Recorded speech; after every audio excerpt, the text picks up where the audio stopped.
Hello students, welcome to my YouTube channel Mathologic. So students, in part 2 and part 3 we have covered these topics, these first 5 topics till equal sets. So in this video today we are going to study about subsets, intervals and subsets of real numbers, that is also a part of subsets. So let us start by subset. Before starting, I would request you to go and watch first part 2 and 3. Okay, so let us start by definition. Subset. If you break this word subset, there are two words. One is sub and other one is sets. So sub means a part and set means a set. You have already studied about set. तो set आपका एक set है और उसका एक part यानी कि subset. ठीक है, तो हम सबसेट के बारे में स्टडी करने जा रहे हैं आज. अगर आप डेफिनेशन देखें, डेफिनेशन से आपको क्या मिलता है? A set A is said to be a subset of a set B. यानी कि हमारे पास अगर कोई दो सेट ए है एक और एक हमारे पास सेट बी है, तो ए सबसेट होगा बी का कब? If every element of A is also an element of B. यानी कि ए के अंदर जितने भी एलिमेंट हैं वो सारे के सारे एलिमेंट बी के अंदर होने चाहिए. क्लियर? तब हम कहेंगे कि A जो है वो B का सबसेट है. डेफिनेशन आपको क्लियर हुई? ओके, तो अगर हम बात करें अब रिप्रेजेंटेशन की, कि अगर कोई हमारे पास सेट A है और एक कोई सेट हमारे पास B है, A सबसेट है B का, तो इसको हम किस तरह से लिखते हैं? देखिए, A इज अ सबसेट ऑफ B. अब ये जो सिंबल है यहाँ पे, ये लेस देन वाला सिंबल नहीं है, ये इस तरह से इसमें कर्वनेस है थोड़ी सी, तो इसको हम कहते हैं सबसेट. और जो यहाँ पे सिंबल हमने यूज किया है, इसको हम यूज करते हैं प्रॉपर सबसेट को शो करने के लिए. अब प्रॉपर और इम्प्रॉपर सबसेट क्या होते हैं, इसको हम आगे वीडियो में डिस्कस करेंगे. तो यहाँ पे एक और सिंबल हम यूज कर सकते हैं जो कि ये होता है, जिसको हम यूज करते हैं इम्प्रॉपर सबसेट को शो करने के लिए. ओके, अगर ए कोई इम्प्रॉपर सबसेट है बी का, तो हम उसको इस सिंबल से यूज करेंगे. अदरवाइज प्रॉपर सबसेट है तो ए को हम सबसेट दिखाने के लिए इस सिंबल का यूज करेंगे. क्लियर है?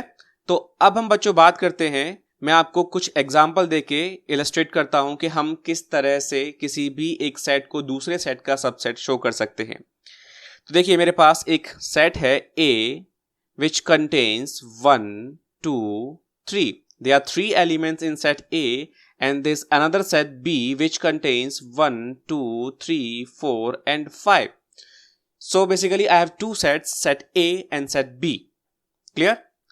So first of all, हमारे पास जो सबसेट की डेफिनेशन थी वो क्या थी? सब means part of a set. तो आपको क्लियर दिख रहा होगा कि ए पार्ट बी का है या बी पार्ट ए का है. तो हम साफ साफ कह सकते हैं कि A is much smaller than that of B. तो यहां पे ए के अंदर एलिमेंट सिर्फ 3 हैं और बी के अंदर एलिमेंट हमारे पास 5 हैं. तो ऑब्वियसली बात है कि ए ही छोटा होगा. अब हम चेक करना है कि ये ए बी का पार्ट है या नहीं है. तो वो हम कैसे चेक करेंगे? देखो, सबसे पहले मैं एक लेमेंस लैंग्वेज में बात कर रहा हूं. अगर हमारे पास 1 है, 1 ए के अंदर है, तो 1 हमारे पास बी के अंदर भी है. 2 हमारे पास ए के अंदर है, 2 हमारे पास बी के अंदर भी है, और 3 हमारे पास ए के अंदर है और 3 हमारे पास बी के अंदर भी. मतलब क्या हुआ? मतलब ये हुआ, साफ साफ हम देख सकते हैं कि the set A is a part of set B, means A is a subset of B. अब मैंने यहां पे प्रॉपर सबसेट का सिंबल यूज किया है. क्यों यूज किया है इसको हम आगे डिस्कस करेंगे थोड़ी देर में. अभी मैं आपको इसको शो करता हूं कुछ एक विजुअल की हेल्प से. देखिए किस तरह से हम इसको शो कर सकते हैं. मेरे पास क्या हुआ, एक रूम है, एक रूम है मेरे पास कुछ इस तरह से. अब इस रूम का नाम क्या है? इस रूम का नाम है बी. आप इसको कोरिलेट कर सकते हैं. क्लियर है? तो इस रूम के अंदर मेरे पास कुछ एलिमेंट्स हैं जिनका नाम, एक का नाम 1 है, एक का नाम 2 है, एक का नाम 3 है, एक का नाम 4 है और एक का नाम 5 है. ओके, तो ये मेरे पास जब 5 एलिमेंट्स हैं इस रूम के अंदर, तो यहां पे देख सकते हैं कि इस रूम के अंदर एक छोटा सा कलेक्शन और है अलग से. ये सिर्फ 3 एलिमेंट्स का इसके अंदर ही है, इसके बाहर नहीं है. तो आप कह सकते हैं कि yes, A is a part of B. जो ए है वो बी के अंदर ही है, यानी कि ए सबसेट है बी का. तो आपको यहां इस विजुअल से आई थिंक क्लियर होगा अच्छे से. और अगर नहीं हुआ है तो चलिए हम इसकी अभी और आगे पढ़ेंगे, तो आगे अच्छे से एग्जांपल्स की हेल्प से और समझेंगे इसको हम. तो मैं अभी बात करने जा रहा हूं यहां पे डेफिनेशन की। हमने अभी यहाँ पे डेफिनेशन पढ़ी, वर्ड्स में हम इसको इस तरह से पढ़ते हैं। ओके, अगर हमें वर्ड्स में कहीं डेफिनेशन यूज करनी है तो इस तरह से यूज करेंगे। अब बात आती है कि अगर हमें मैथमेटिकली डेफिनेशन की बात करें तो मैथमेटिकली आप इसको किस तरह से लिखेंगे। देखिए, मैथमेटिकली हमारे पास डेफिनेशन कुछ इस तरह से होती है कि if for all A belongs to A implies A belongs to B, then this implies A is a subset of B. Clear हो आपको? देखिए समझाता हूं मैं आपको, मतलब क्या है। ये जो सिंबल है मैंने यहां पे उल्टा A बनाया है, इसको हम कहते हैं मैथ्स की लैंग्वेज में फॉर ऑल। अगर आपको पता है अच्छी बात है, अगर नहीं पता है तो हम इसको सीख सकते हैं। इसका मतलब क्या है, फॉर ऑल। फॉर ऑल का मतलब क्या है, जितने भी ए के अंदर इस तरह के एलिमेंट है, ए टाइप के एलिमेंट, ए टाइप यानी कि हर एक इंडिविजुअल की बात कर रहे हैं हम, 1 की बात भी कर रहे हैं, 2 की बात भी कर रहे हैं, 3 की बात भी कर रहे हैं हम, तो हम बेसिकली सारे एलिमेंट्स की बात कर रहे हैं ए की। तो ए के सारी एलिमेंट्स अगर बी के अंदर बिलोंग करते हैं तो हम कहते हैं कि ए सबसेट है बी का। This is the mathematical definition of subsets. Clear हुई आपको? ओके, तो अब मैं आपको एक चीज और बताऊं, यहां पे इसका उल्टा भी ट्रू होता है, इसका कन्वर्स भी ट्रू होता है। कन्वर्स यानी कि ये, अगर ए सबसेट है बी का, क्या है, अगर ए सबसेट है बी का, then this implies for all A belongs to A implies a will be also in B. मतलब अगर ए सबसेट है बी का, यहां से आप इसको रेट कर सकते हैं फिगर से। देखिए यहां पे क्या है, हमारे पास ये जो ए है ये सबसेट है बी का, तो जितने भी ए के अंदर यहां पे मैंने मिस्टेक से ए बी लिख दिया, यहां पे ए होना चाहिए था। जितने भी ए के एलिमेंट हैं 1 2 3, ये सब के सब बी के अंदर हैं। देखिए आप यहां पे यही डेफिनेशन कहती है। तो ये हमारे पास सबसेट की डेफिनेशन हो गई, और हमने यहां पे एक एग्जांपल भी लिया शो करने के लिए। अब बात आती है कि अगर हमारे पास क्वेश्चंस आते हैं तो क्वेश्चंस को हम किस तरह से लिखेंगे। तो देखिए मैं यहां पे छोटा सा एग्जांपल लेता हूं, और उसमें क्या है, मेरे पास एक सेट है a is equals to a comma b and b is equals to a b c। Find if a इज अ सबसेट ऑफ b और नॉट। हमें बताना है कि a b का सबसेट है या नहीं है। तो सिंपली हम क्या करेंगे, इस डेफिनेशन को यूज करेंगे। जो हमारे पास दो डेफिनेशन है, एक कन्वर्स पार्ट है, एक नॉर्मल पार्ट है आपके पास, तो इन दोनों में से हम किसी भी एक डेफिनेशन को यूज करेंगे। अब हमें यहाँ पे शो करना है कि सबसेट है, तो शो करने के लिए हमें यहां पे शो करना होगा इस तरह से। तो हम यूज करेंगे इस फर्स्ट डेफिनेशन को। तो देखिए क्लियरली आप कह सकते हैं a belongs to a, a जो है वो a का एलिमेंट है, and also a belongs to b, a जो है वो a का भी एलिमेंट है और a b का भी एलिमेंट है। Also b belongs to a implies b belongs to b। देखिए अब दोनों, ये हमारे पास a का एलिमेंट है, ये भी a का एलिमेंट है, और ये दोनों एलिमेंट b के अंदर, सेट b के अंदर बिलोंग कर रहे हैं।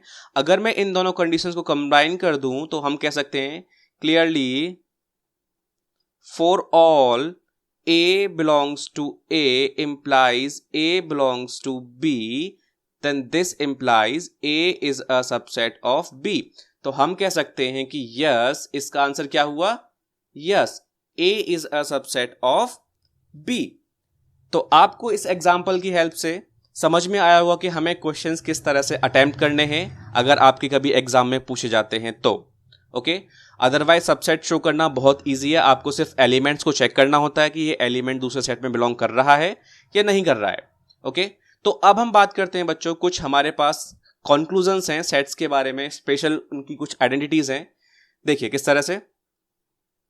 First point is set A is a subset of itself, और ये जो होता है आपका इम्प्रॉपर सबसेट होता है। अब बात आई यहां पे इम्प्रॉपर सबसेट की, तो मैं यहां पे पहले आपको एग्जांपल्स दूंगा, उसके बाद बताऊंगा कि इम्प्रॉपर और प्रॉपर सबसेट्स क्या होते हैं। ठीक है, तो सबसे पहले हम बात करते हैं इसकी, set A is a subset of itself का मतलब क्या है। इसका मतलब बनता है कि अगर हमारे पास कोई सेट ए है तो वो खुद का भी सबसेट होगा। ए सेट खुद का भी सबसेट होगा। अगर कोई हमारे पास सेट बी है तो वो खुद का भी सबसेट होगा। कोई भी सेट हो वो खुद का सबसेट होगा। इसका मतलब ये है, अगर आप इसको प्रूव करना चाहते हैं तो प्रूव करने के लिए कुछ भी नहीं है, सिर्फ आपको एक आर्ग्यूमेंट यूज करना है। कौन सा आर्ग्यूमेंट यूज करना है वो आपको बता देता हूं। आर्ग्यूमेंट हमारे पास ये है कि फॉर ऑल, डेफिनेशन आप यूज करेंगे, for all A belongs to A implies A belongs to A, क्योंकि जो हमारे पास ए के एलिमेंट हैं वो ए के एलिमेंट भी तो हैं। देखिए डेफिनेशन क्या थी हमारे पास, डेफिनेशन वाज कि for all A belongs to A implies A belongs to B, then हमने कहा था कि A is a subset of B. अगर मैं इस बी को यहां पे रिप्लेस कर दूं सेट ए से, कोई फर्क पड़ेगा? नहीं पड़ेगा। तो देखिए क्या मिलेगा हमें, यहां पे हमें ये चीज मिलेगी, for all A belongs to A implies A belongs to A implies A is a subset of A। तो यहां से हमें क्या मिला, This implies A is a subset of A। Okay, clear हो आपको? अब बात करते हैं कि मैंने इसको इम्प्रॉपर क्यों कहा। इम्प्रॉपर इसको इसलिए कहते हैं, इम्प्रॉपर सबसेट किसको कहते हैं, सबसे पहले हम बात ये करते हैं।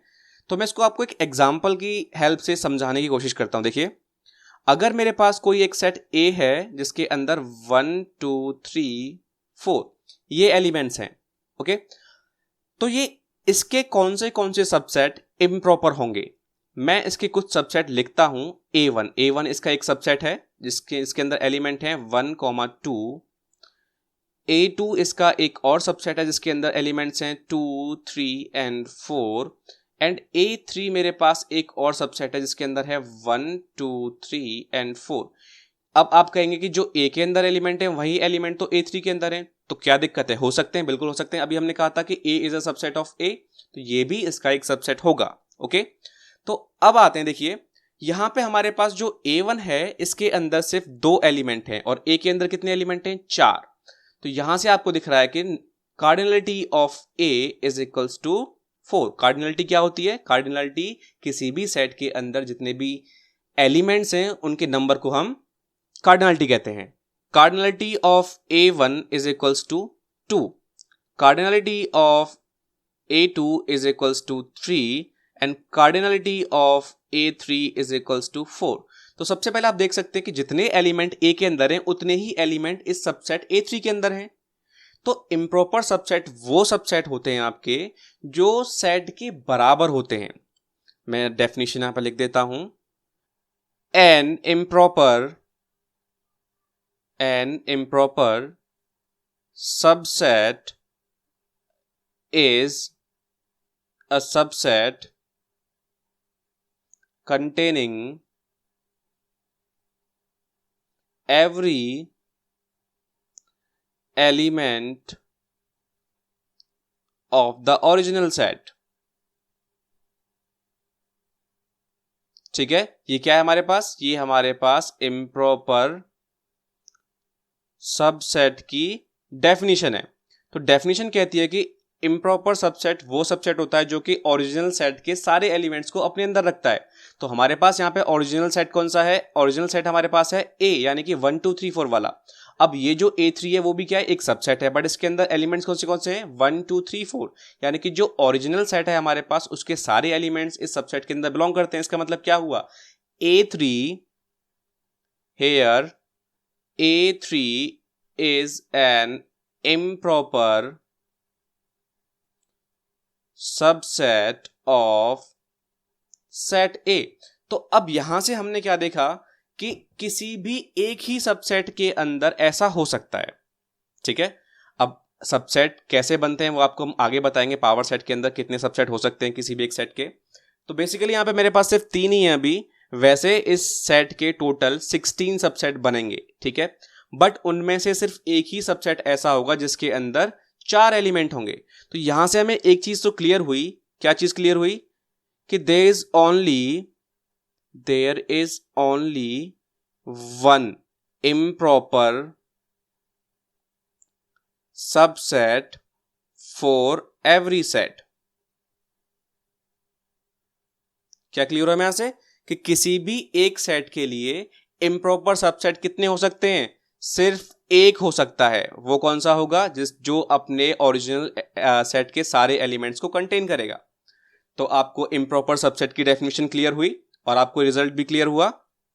चलिए आगे चलते हैं। तो नेक्स्ट पॉइंट हमारे पास क्या है? नेक्स्ट पॉइंट इज फाई यानी कि empty set is a subset of every set, और इसको हम कहते हैं प्रॉपर सबसेट।